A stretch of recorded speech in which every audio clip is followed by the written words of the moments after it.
మహాత్మా గాంధీ జాతీయ గ్రామీణ ఉపాధి హామీ పథకం పేరు మార్పు నిరసిస్తూ మహబూబాబాద్లో కాంగ్రెస్ ఎంపీ బలరాం నాయక్ ఆధ్వర్యంలో భారీ ధర్నా నిర్వహించారు. దేశానికి స్వాతంత్రం తెచ్చిన మహానీయుడి పేరు తొలగించడం కేంద్ర ప్రభుత్వం మూర్ఖత్వమని బలరాం నాయక్ మండిపడ్డారు. అయితే పార్లమెంట్లో విపక్షాల అభిప్రాయాలను విస్మరించి మోదీ ప్రభుత్వం ఏకపక్ష నిర్ణయాలు తీసుకుంటుందని విమర్శలు గుప్పించారు. గాంధీ విగ్రహం వద్ద జరిగినటువంటి ఈ నిరసనలో కాంగ్రెస్ శ్రేణులు పెద్ద ఎత్తున పాల్గొని కేంద్రానికి వ్యతిరేకంగా నినాదాలు చేశారు.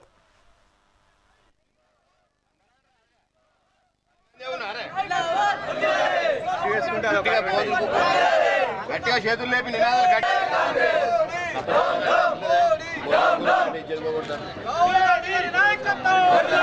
రాహుల్ గాంధీ గారి నాయకత్వం, రాహుల్ గాంధీ గారి నాయకత్వం, రేవంత్ రెడ్డి గారి నాయకత్వం, రేవంత్ రెడ్డి గారి నాయకత్వం, బలరాం నాయక్ గారి నాయకత్వం.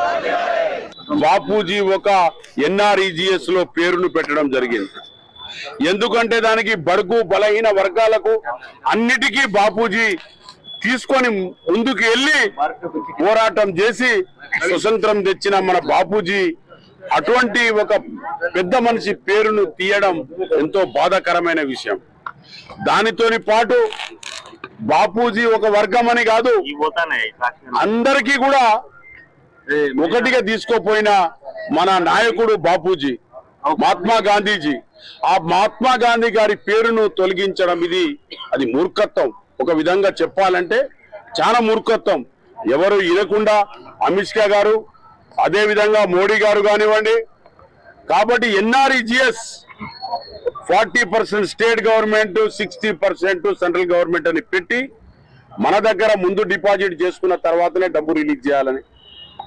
ఇది ఒకటే కాదు, మన రాష్ట్రానికే కాదు, భారతదేశంలో చేసిన ఈ యొక్క ప్రయోజనం ఇదొక మార్పును తీసుకొచ్చి పార్లమెంట్ లో బిల్లు పెట్టి మేము ఎగ్నెస్ట్ గా చేసిన ఆ బిల్లు పెట్టి వాళ్ళు బిల్లును పాస్ చేసుకున్నారు. దర్వాజాలు వేసి కూడా బిల్లును పాస్ చేసుకున్నారు. ఇట్లాంటి అంటే వగ్గరగా చెప్పాలంటే ఇది మూర్ఖత్వం. దీని అంత మూర్ఖత్వం ఏది లేదు. మెజార్టీ లేకున్నా ప్రతిపక్షాలు సిపిఐ, సిపిఎం, మేము అందరూ ఆల్ పార్టీ అపోజిషన్ పార్టీ బయటకు వచ్చేసినా కూడా వాళ్ళు బిల్లు పాస్ చేసుకున్నారంటే ఎంత బాపూజీ ఒక ఎన్ఆర్ఈజీఎస్ లో పేరును పెట్టడం జరిగింది. ఎందుకంటే